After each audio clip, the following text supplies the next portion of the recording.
Olá a todos, graça e paz. Essa é a segunda série do estudo Até que ele põe os inimigos debaixo dos pés, em uma visão pré-milenista. Se você não assistiu o primeiro vídeo, assista, porque é muito importante você pegar a ideia completa do estudo. E o texto que eu vou citar agora está relacionado com o reinado de Davi e o reinado de Salomão. Porque essa palavra, até que ele põe os inimigos debaixo dos pés, apareceu ali em 1 Reis capítulo 5. Nós vamos ler, fazer uma meditação nesses dois reinados. E é importante a gente entender que o reinado de Davi ele tem uma alegoria relacionada ao reino de Cristo, como também o reinado de Salomão. Isso é muito importante dizer. Quando você pega a Escritura Sagrada, você tem as histórias, por exemplo, de Abraão com as suas duas esposas, Agar e Sara. Ele vai falar que são duas alianças, Agar representando o Monte Sinai, escravidão, Sara, Monte Sião, nova aliança. Quando você também pega aquela parte que Abraão vai sacrificar Isaac, nós sabemos que está relacionado com o sacrifício de Cristo, né, na cruz, morrendo, ressuscitando ao terceiro dia. Então, todos os elementos, ponto a ponto, você vê que está relacionado sim dentro de um contexto profético para o futuro. Assim também é na questão dos reinados. Eu quero ler um texto aqui em Eclesiastes capítulo 3, versículo 15. Olha o que diz o texto. O que é, já foi, e o que há de ser também já foi. Deus fará renovar-se o que se passou. O que quer dizer esse texto? Quando você pega o contexto, aqui está falando sobre o tempo determinado, sobre todas as coisas. Há tempo de chorar, tempo de sorrir, tempo de morrer, tempo de viver, tempo de plantar, tempo de colher, etc, etc, etc. E aí, nesse finalzinho que ele vai fazer uma conclusão sobre essa questão de tempo, ele vai falar assim, o que é já foi, ou seja, passado. O que há de ser, futuro, também já foi. Ou seja, o que vai acontecer também está relacionado ao passado. Deus fará renovar-se o que se passou. Ou seja, tudo que está escrito na Escritura Sagrada não é aleatoriamente, não são histórias para boi dormir. Se você for colocar a biografia de todas as pessoas que viveram e escreveram os textos sagrados, a Bíblia seria um livro muito pequeno, né, para conter toda a biografia de todos esses homens. Mas você percebe que estão relatados ali coisas que têm relação profética.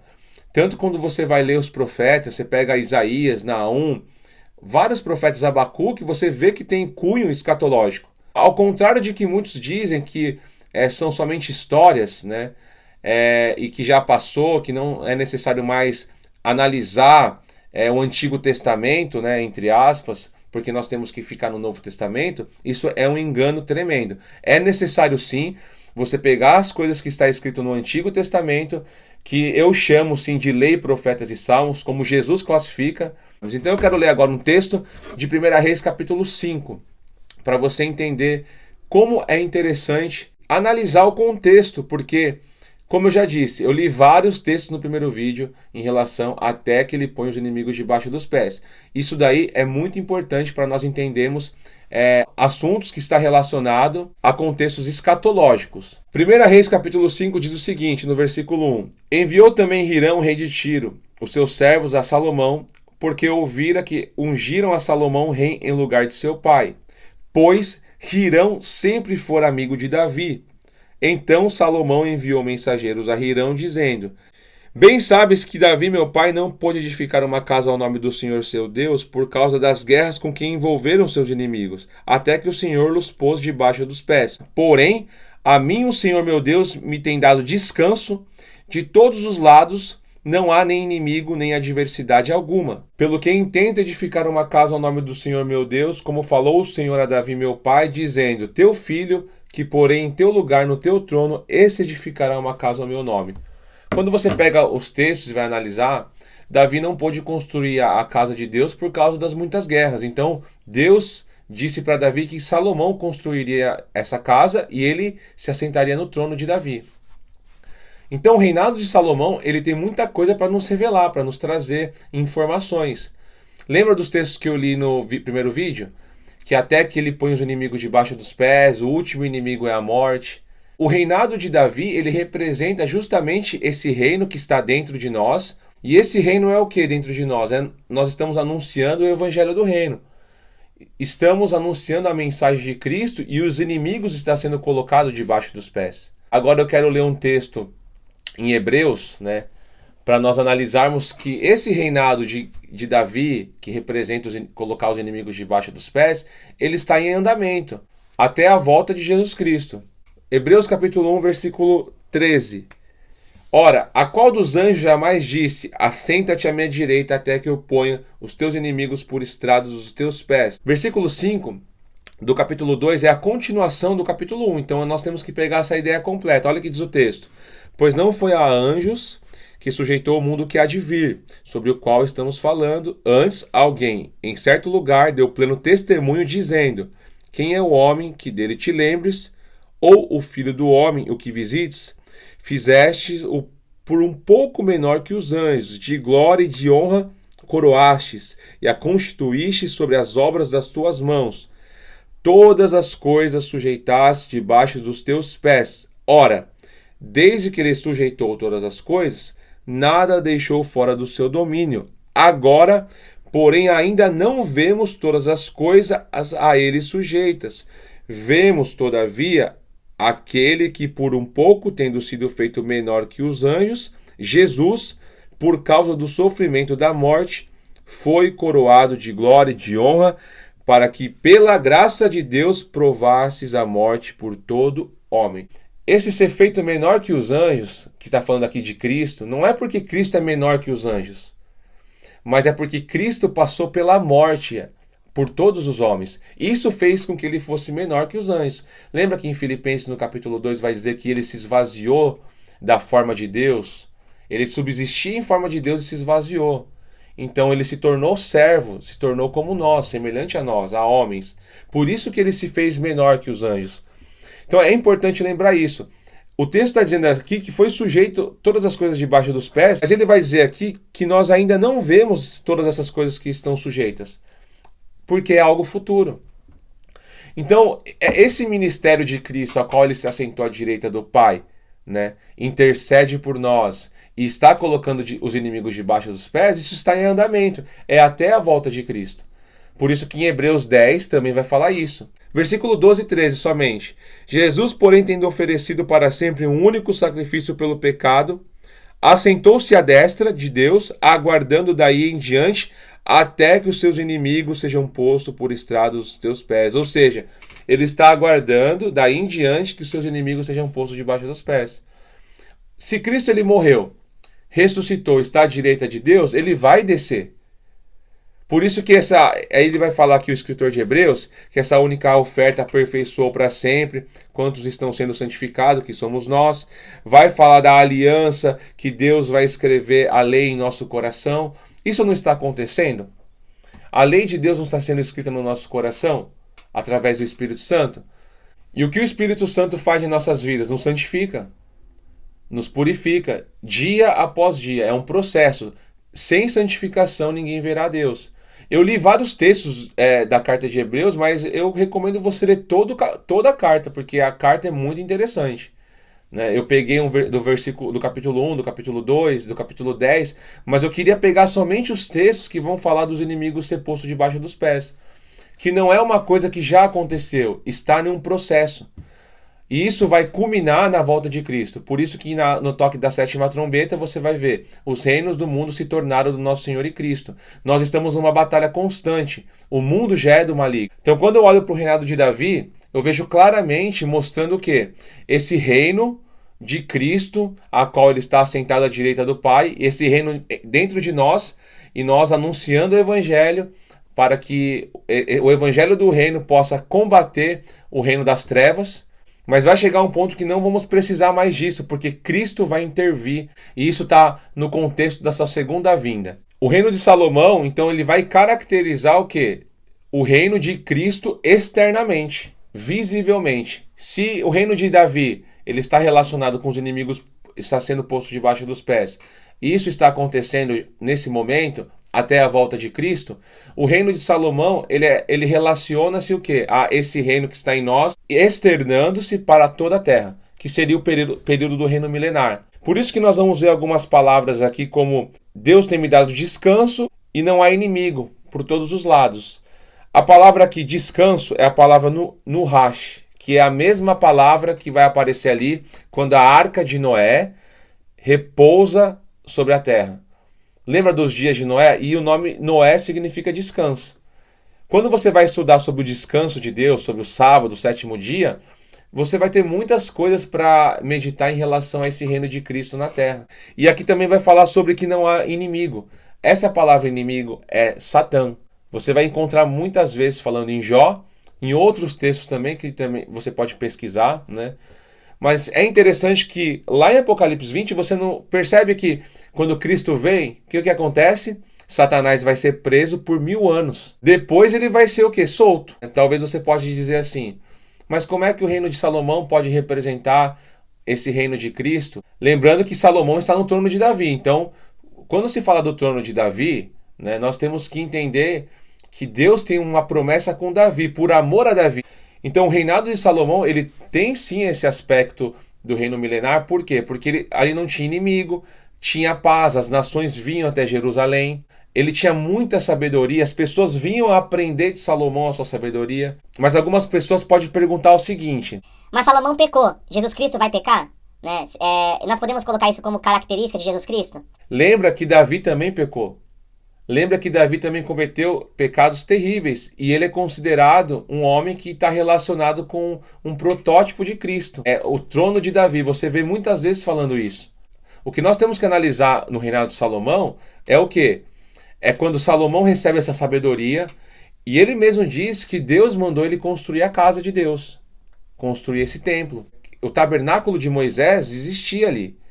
Estava em Gibeão, né? E esse tabernáculo era um tabernáculo móvel. Ele tinha que ir peregrinando. Mas quando eles conquistaram as cidades, então aí é lógico que você precisa estabelecer um lugar fixo. O que eu entendo é que o tabernáculo móvel mostra o quê? Que estava com Davi. Né? Você tem a tenda de Davi e o tabernáculo de Moisés. São coisas distintas, né? O tabernáculo móvel estava no tempo de Davi. Davi queria construir o templo fixo. Então o que eu aprendo com essa questão? O tabernáculo móvel, ele mostra a nossa vida como peregrinos nessa terra. Nós somos peregrinos nessa terra. Até nós chegarmos o nosso verdadeiro reino, que é com Cristo, que é na Nova Jerusalém. Ali começa o milênio, né? Eu já tenho um vídeo sobre isso, eu vou deixar aí o link na descrição. Que é uma doutrina antiga dos pais da igreja, não é uma coisa nova. Então o que eu quero dizer? Quando Salomão constrói o templo em Jerusalém, é algo fixo. Então, essa Jerusalém, que nós estamos ali apontando para o reinado de Salomão, tipifica e é uma alegoria, sim, da nova Jerusalém que vai descer do céu, que vai estabelecer o seu reino para ensinar as nações. Mas o que vai acontecer? Quando nós olhamos para o reinado de Salomão, claramente nós vemos ali um reinado que estava em paz, mas por causa do pecado de Salomão, que ele começou a adorar deuses de outras nações, vai dizer que Deus vai levantar um adversário, Hadad. Né? E esse adversário, ali a palavra está escrita como Satã. É a mesma coisa que acontece no contexto do reino milenar. Você tem Satanás sendo preso, mas aí você vê que quando Satanás é solto, ele vai enganar nações, né? Então você vê que a cronologia ela é muito precisa em relação ao reino de Davi e o reino de Salomão. O pecado de Salomão está relacionado com o reino de Cristo, com a igreja? Não. Quando a igreja ressuscitar, na primeira ressurreição, já não vai mais pecar a igreja não peca, Cristo também. Isso daí não tem nada a ver com a relação do reino de Cristo, mas sim dessas nações que estavam sendo governadas pelo reino de Cristo. Isso é importante lembrar.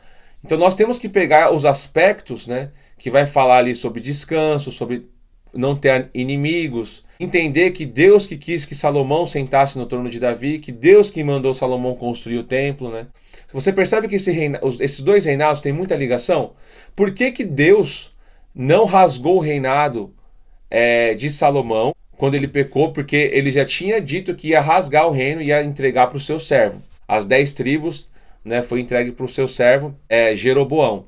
Mas ele disse assim que o reino ia ser rasgado no reino de Roboão, do seu filho, não no seu próprio reino, no reino de Salomão. Por quê? Vai dizer o texto que Deus não faria isso por amor a Davi, por causa que ele amava Davi, porque ele tinha prometido que Salomão ia sentar no trono de Davi e que Salomão ia construir o templo. Por isso que nós sempre falamos do trono de Davi. Mas o aspecto do reino de Salomão está muito ligado com o reino milenar. Olha o que diz em 1 Reis, capítulo 11. Versículo de número 14. Levantou o Senhor contra Salomão um Satã, Hadad, o Edomita, e este era da linhagem real de Edom. Deus levantou Hadad e também Deus levantou Rezon, lá no versículo 23, como Satã. Eu acho interessante essas palavras porque você tem outras palavras no hebraico que vai falar de adversário, mas foi usada a palavra Satã, que é a mesma palavra que Satanás. É importante então nós analisarmos todo esse contexto, então eu queria deixar essa reflexão para vocês meditarem, que esses reinados eles têm ligações sim com algo futuro. Agora eu quero falar qual é o objetivo do reino milenar, né? Porque muitas pessoas não entendem sobre essa questão e dizem que não tem sentido um reino de Cristo na Terra. O milênio tem muitas coisas para nos mostrar, principalmente quando nós olhamos para a criação de Adão e Eva. Você vê que Deus ele fala para que o homem tivesse domínio sobre as criaturas e o homem perde esse domínio. Você percebe que o homem entregou, né, o domínio a Satanás. E desde então, desde dos tempos antediluviano, pós-dilúvio, né, até nos dias de hoje, Satanás tem governado. Tanto que na tentação ali com Cristo, Satanás vai dizer, os reinos do mundo foi me dado a mim e eu dou a quem eu quiser. Então quando Cristo ele diz que foi dado todo o poder a ele, que ele ressuscita e foi dado todo o poder nos céus e na terra, esse poder foi dado de fato. E esse poder foi dado para a igreja, para nós, por isso que o reino de Deus está dentro de nós. E nós estamos anunciando o evangelho e agora estamos colocando os inimigos debaixo dos pés. Mas vai haver um momento que Cristo vai vir e vai estabelecer um reino na terra. E eu quero deixar claro que quando se fala de um reino eterno, para a igreja que vai ressuscitar na primeira ressurreição, a eternidade já acontece ali no reino milenar, no início. A igreja não vai mais morrer, a igreja não vai mais pecar, porque a igreja já é esposa do Cordeiro e vai se encontrar com Cristo, e o milênio é o período das bodas do Cordeiro. A lei de Deus, quando você vai analisar a lei de Deus, vai dizer um texto assim que eu acho bem interessante. Deuteronômio capítulo 24, versículo 5 vai dizer: o homem recém-casado não sairá à guerra, nem se lhe imporá qualquer encargo por 1 ano. Ficará livre em casa e promoverá felicidade à mulher que tomou. Você vê que na lei tinha algo muito especial para um casal recém-casado. Era obrigado. Quando você casava, era recém-casado, você tinha que ficar 1 ano, o homem tinha que ficar 1 ano livre de qualquer encargo, né? E ele precisaria promover o quê? Felicidade à sua esposa. 1 ano. Quando nós vamos estudar sobre as festas, você vai ver que existia o ano do jubileu, o ano 50, que era como se fosse a festa das primícias, mas em anos. 7 vezes 7, 6 anos você lavrava a terra, o 7º ano era descanso. Mas tinha o ano 50, que era o ano do jubileu. As pessoas não tinham encargos e a provisão vinha de Deus, né? Tocava a trombeta e tinha que libertar os escravos. E eu vejo isso no reino milenar. O reino milenar ele representa o quê? As bodas do Cordeiro, a qual Cristo, a igreja, vai estar ali governando as nações, mas não subjugando elas com escravidão, mas como que essas nações fossem filhos desse matrimônio. As nações estão ali aprendendo a lei de Deus. E é isso que acontecia no jubileu. Você tinha a lei de Deus sendo pregada sobre todo Israel. Então a lei de Deus vai ser pregada sobre toda a terra. E isso vai mostrar muitas coisas interessantes, porque quando você lê Joel capítulo 2, você vai ver que o Éden ali, aquela multidão que estava marchando, eles estão vendo o Éden à frente, vai ser um Éden restaurado. Aquilo que Adão perdeu, o milênio vai ser restaurado isso, que está ligado com o novo céu e nova terra, que eu não vou entrar em pormenores nisso, mas eu acredito que o reino milenar, quando se vai falar ali de Apocalipse 21 e 22, é uma análise, né, do capítulo 20. Esse novo céu e nova terra, que vai falar ali, você vai encontrar em Isaías 65, 66, que vai falar sobre acontecimentos que você vê claramente que não é nessa terra, não pode ser nessa terra. Tem que ser num reino vindouro. Então o homem, ele perde, Adão perdeu ali o Éden, mas o milênio serve o quê? Para mostrar como seria a terra se Adão não tivesse perdido. Então é Cristo, o marido, e a esposa, a igreja, governando, né, esse período. E nós vamos ter até um reflexo daquilo que aconteceu na eternidade passada. Porque aí vai entrar em um conflito, eu sei que com talvez as pessoas que defendem a posição monerguista, calvinista, Porque eu não acredito que Deus criou o mal, o diabo, para ser diabo. Eu acredito que esse personagem, Satanás, ele não era Satanás, era um anjo, se rebelou contra Deus e enganou outros anjos, né? Mas você percebe que não existia uma influência externa do mal, né? Até mesmo os anjos tiveram um livre-arbítrio, né? Eu acredito que você não pode tirar isso do homem, o livre-arbítrio. Tanto que isso era uma doutrina muito clara dentro da patrística, né? Não é usando uma falácia de apelo à autoridade, mas nós temos que analisar esses fatores. Então eu não vou entrar em pormenores nisso. Mais pra frente eu posso fazer algum vídeo, mas o milênio é para mostrar sim coisas grandes, né? Coisas maravilhosas. A princípio é isso que eu queria dizer, que esses dois reinados, tanto o reinado de Davi como o de Salomão, ele representa os dois aspectos do reino de Cristo, dentro de nós e externo. Amém? Então eu espero que você tenha gostado desse vídeo. Tem outros textos que vai falar sobre debaixo dos pés, está em Efésios também, no capítulo 2. Então você leia todos esses textos e faça uma soma. Então Deus abençoe a você e fique na paz de Cristo. E até o próximo vídeo.